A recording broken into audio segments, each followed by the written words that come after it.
Chapter 28. Only Charlie Left. "Which room shall it be next?" said Mr. Wonka as he turned away and darted into the lift.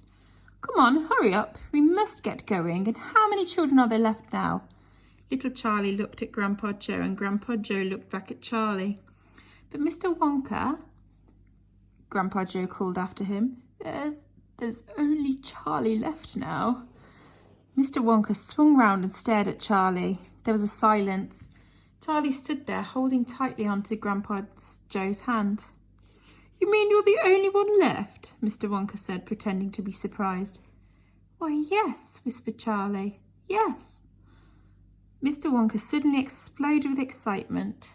"But my dear boy," he cried out, "that means you've won!" He rushed out of the lift and started shaking Charlie's hand so furiously it nearly came off. "Oh, I do congratulate you," he cried. "I really do. I'm absolutely delighted. It couldn't be better. How wonderful this is. I had a hunch, right from the beginning that it was going to be you. Well done, Charlie. Well done. This is terrific. Now the fun is really going to start. But we mustn't dilly. We mustn't dally. There's even less time to choose now than there was before. We have an enormous number of things to do before the day is out. Just think of the arrangements that have to be made and the people we have to fetch. But luckily for us, we have the great glass lift to speed things up.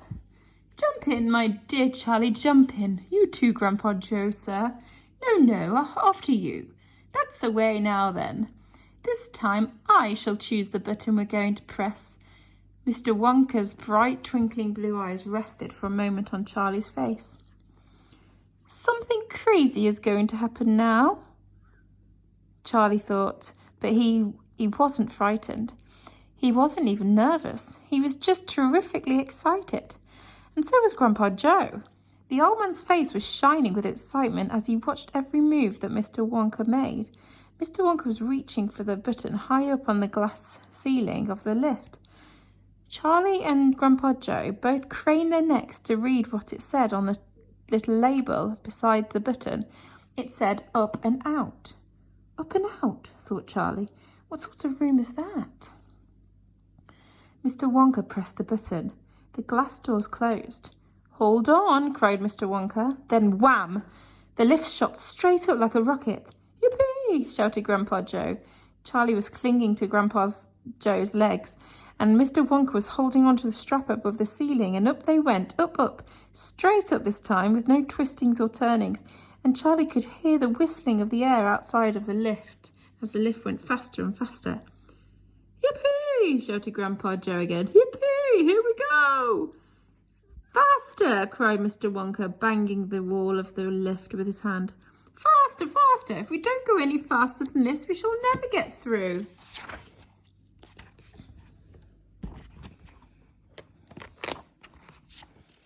"Through what?" shouted Grandpa Joe. "What have we got to get through?" "Aha!" cried Mr. Wonka. "You wait and see. I've been longing to press this button for years, but I've never done it until now. I was tempted many times. Oh, yes, I was tempted. But I couldn't bear the thought of making a big hole in the roof of the factory. Here we go, boys, up and out."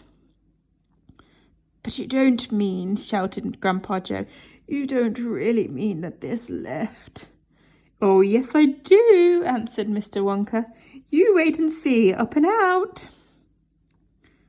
But it's made of glass," shouted Grandpa Joe. "It'll break into a million pieces." "I suppose it might," said Mr. Wonka, cheerful as ever. "But it's pretty thick glass all the same." The lift rushed on, going up and up and up, faster and faster. Then suddenly, crash! And the most tremendous noise of splintering wood and broken tiles came from directly above their heads. And Grandpa Joe shouted, "Help! It's the end! We're done for!" And Mr. Wonka said, "No, we're not. We're through. We're out."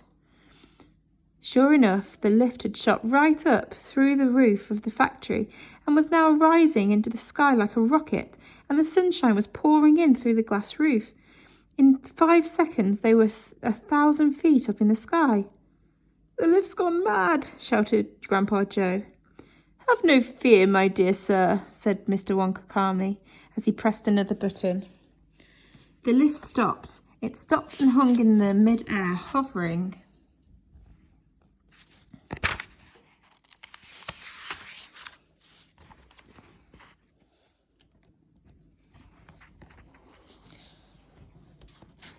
Hovering like a helicopter, hovering over the factory and over the very town itself, which lay spread out below them like a picture postcard. Looking down through the glass floor on which he was standing, Charlie could see the small faraway houses and the streets and the snow that lay thickly over everything. It was an eerie and frightening feeling to be standing on clear glass high up in the sky. It made you feel that you weren't standing on anything at all. "Are we all right?" cried Grandpa Joe. "How does this thing stay up?" "Sugar power," said Mr. Wonka. 1,000,000 sugar power." "Oh, look," he cried, pointing down. "There go the other children. They're returning home."